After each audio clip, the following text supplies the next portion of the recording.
Bonjour, j'espère que vous allez bien.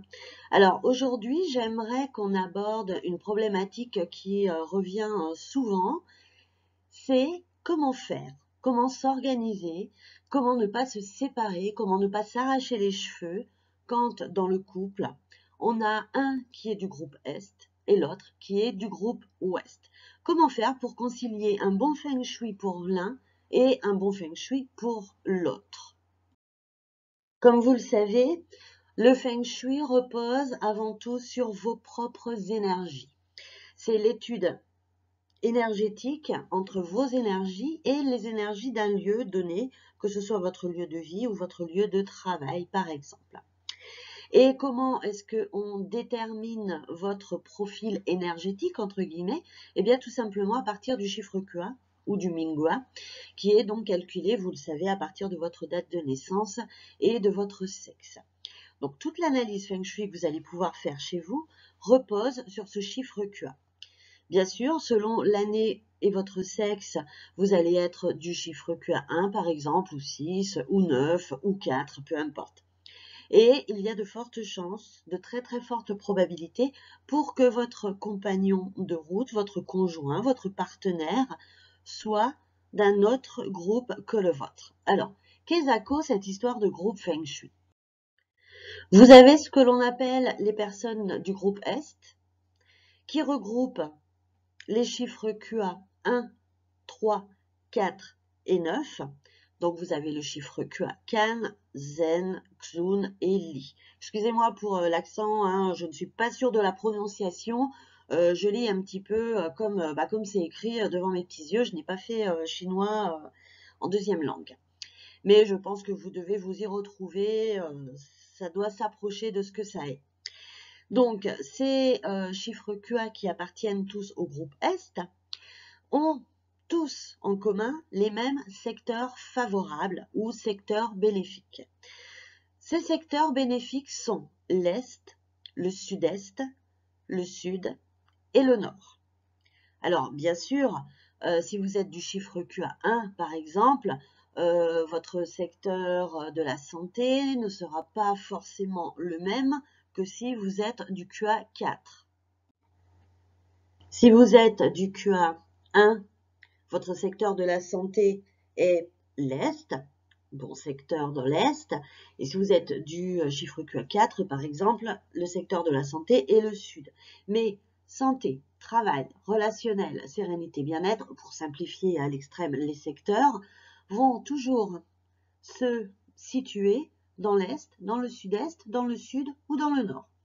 C'est-à-dire que si vous avez la chance d'avoir un partenaire, un compagnon de route qui est aussi du groupe Est, par exemple vous êtes 3 et votre conjoint est 4, vous appartenez tous les deux au groupe Est, vous savez que l'Est est bon pour vous, il sera bon pour votre compagnon aussi. Alors, il n'apportera pas les mêmes effets bénéfiques à vous et à votre conjoint, mais il sera bénéfique. Donc, si votre porte est bonne pour vous, elle sera bonne pour lui. Si la chambre est bonne pour vous, elle sera bonne pour lui et vice-versa.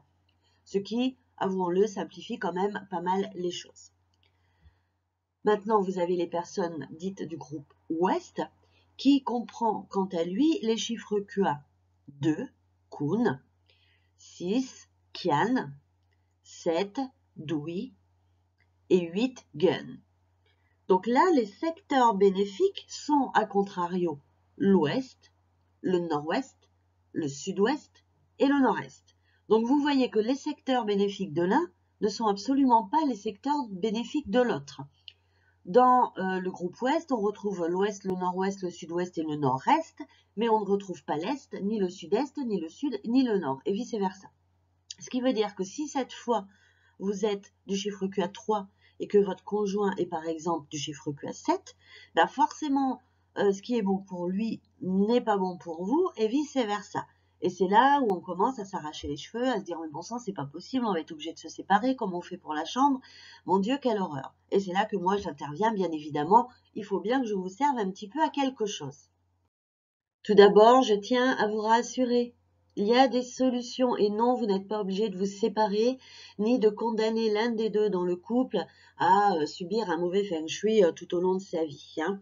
En feng shui, comme on dit, tout problème a sa solution et on arrive toujours à trouver un compromis plutôt pas mal, plutôt acceptable pour que l'un comme l'autre puisse s'épanouir et vivre heureux sous le même toit. C'est quand même un petit peu le but, hein. De la même façon, si vous avez des enfants aussi, hein, qui ont un chiffre QA différent du vôtre, bon bah c'est pareil, hein, on va pas les mettre à l'adoption, hein, on va les garder bien évidemment et on va faire en sorte que les pièces de vie arrivent à contenter tout le monde et puis on mettra un petit peu plus l'accent sur des points qui leur sont plus personnels. Donc, on a toujours des solutions et c'est là que j'interviens en tant qu'expert, bien évidemment, pour donner des recommandations réalistes, hein, c'est-à-dire qu'il n'est pas question de dire oh, bah, vous avez qu'à faire chambre à part, par exemple, hein, ou d'habiter l'un en face de l'autre. Enfin, je veux dire, ça ne ressemble à rien, mais aussi des recommandations pratiques pour harmoniser votre logement pour vous comme pour votre conjoint, ou pour vous et votre enfant, par exemple. Ici, je suis partie du postulat qu'on était sur un couple qui avait des groupes de feng shui différents. Donc, on va toujours pouvoir trouver le bon compromis, le bon équilibre, le bon juste milieu, savamment dosé pour réunir les meilleurs facteurs pour l'un et pour l'autre, dès que cela est possible, et trouver voilà, la bonne solution, le bon mixte quand ça n'est pas possible. Si vous habitez dans un appartement, par exemple, forcément, vous n'avez qu'une porte d'entrée. Donc forcément, si elle est bonne pour l'un, elle ne le sera pas pour l'autre. Alors après, il faut prendre aussi en considération quel est le secteur activé. Parce que entre les 4 secteurs néfastes, tous n'ont pas le même impact et tous n'ont surtout pas la même puissance. Il y en a 2 très mauvais et 2, j'ai envie de dire, passables, acceptables. Hein, de toute façon, on n'a pas le choix, la porte, elle est là, voilà, c'est comme ça. Hein, on ne peut pas faire autrement. Après, on en tiendra compte, bien sûr, dans l'analyse et on essaiera de compenser quand même ce point, même s'il est acceptable, ça ne veut pas dire qu'on laisse couler. Enfin, moi, perso, je ne laisse pas couler. On tiendra évidemment compte aussi non pas des secteurs uniquement, mais aussi des étoiles, parce que elles sont là pour tout le monde, hein, de la même façon, peu importe votre sexe, votre date de naissance, votre âge, etc., etc. Les étoiles, elles impactent tout le monde de la même manière. Donc ça, c'est aussi un facteur qu'on va prendre en compte, puisque certaines étoiles peuvent aussi compenser certains secteurs. Quand vous avez une grande pièce à vivre, par exemple, également, il est plus facile, voilà, d'agencer pour que chacun s'y retrouve. Si vous habitez dans une maison et que vous avez la chance d'avoir 2 entrées possibles, souvent ça règle le problème puisque l'un va pouvoir utiliser une porte et l'autre une autre porte. À vérifier, bien évidemment, aussi avec l'analyse extérieure, notamment au niveau des animaux célestes. On ne fait pas n'importe quoi juste pour se débarrasser d'un mauvais secteur. Des fois, on fait plus de mal que de bien. Et on regarde aussi, bien évidemment, les étoiles. Voilà, pareil, dans les grandes chambres, dans les suites parentales, souvent, on a des chambres maintenant qui sont de plus en plus grandes, où on peut arriver à trouver le bon compromis. Et ensuite, on joue sur les points essentiels. Si vous travaillez de chez vous et pas votre conjoint, bien sûr, le bureau sera agencé pour vous être favorable à vous. S'il y a une pièce où vous passez, je ne sais pas moi, 4 heures par jour et votre conjoint 1 heure par semaine, forcément de la même façon, on vous mettra vous en priorité parce que vous y passez plus de temps. Si, je ne sais pas, vous êtes à la recherche d'un emploi et que donc vous passez énormément de temps dans votre salon, sur le canapé, forcément on tiendra compte aussi de ce facteur pour l'analyse feng shui et pour privilégier toujours ceux qui passent le plus de temps à un endroit, puisque forcément l'impact énergétique est alors plus important, plus grand sur vous que sur quelqu'un qui passait, je sais pas moi, une demi-heure dans la journée par exemple, pour ranger 3 papiers vite fait. Alors, je ne vous cache pas qu'effectivement, c'est toujours plus complexe quand on est de groupes différents que quand on est tous du même groupe. Ça simplifie quand même vachement les choses, hein, on ne va pas se voiler la face. Par contre, ce n'est pas parce qu'on est de groupes différents que ça y est, c'est tout mort, tout foutu, tout cuit. Non, pas du tout. On arrive à trouver des solutions et voilà, hein, tous les gens qui sont de groupes différents, et croyez-moi, il y en a, énormément, voilà, vivent très heureux, que ce soit dans leur couple, hein, que dans leur habitation Feng Shui, il n'y a pas de problème à ça. La seule chose, c'est qu'il faut être organisé, structuré. Voilà, on ne fait pas tout et n'importe quoi, on part pas dans tous les sens, on s'éparpille pas, sinon on s'y retrouve plus et on ne sait plus voilà, ce qu'il faut faire, ce qu'il ne faut plus faire, ce qu'il faut privilégier, on ne sait plus où on en est. Donc déjà, on s'organise et on se structure. On dresse déjà un bilan de l'habitation. Imaginons que c'est un couple sans enfants dans un appartement, on dresse le bilan de l'appartement. Qu'est-ce que la porte active pour l'un, pour l'autre, les étoiles, la chambre, la cuisine, la pièce à vivre, la salle de bain, les WC. S'il y a un bureau, par exemple, qui fait chambre d'amis, hein, imaginons un appartement avec 2 chambres, pareil, qui passe du temps où, quoi, comment, qui fait à manger, etc., etc. Bien sûr, vous le faites pour les secteurs, vous le faites aussi pour les étoiles. C'est pas parce que ici on est sur une problématique qui concerne les secteurs qu'on oublie les étoiles. Elles apportent aussi, elles, une influence énergétique dont on va tenir compte. Et ensuite, vous sectorisez, c'est-à-dire qu'on commence toujours du plus important. Imaginons la porte d'entrée. Pour vous, imaginons c'est Shengxi, meilleur secteur, et pour votre conjoint, Zhemeng. Aïe, pire secteur, catastrophe. Et à partir de là, vous avez vos pistes. Vous allez savoir quoi faire dans la chambre, quoi faire dans le séjour, quoi faire dans le bureau, dans la cuisine, etc. Et à partir des secteurs les plus influents, donc par exemple, imaginons que ce qui est souvent le cas, c'est que dans la chambre, on n'arrive pas à optimiser parfaitement, vous avez aussi des points noirs à améliorer dans la chambre.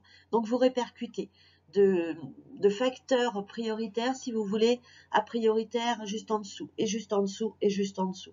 Et vous faites comme ceci, du plus important au moins important, et vous équilibrez, et à chaque fois vous recommencez et vous rééquilibrez, toujours en gardant en tête votre bilan Feng Shui.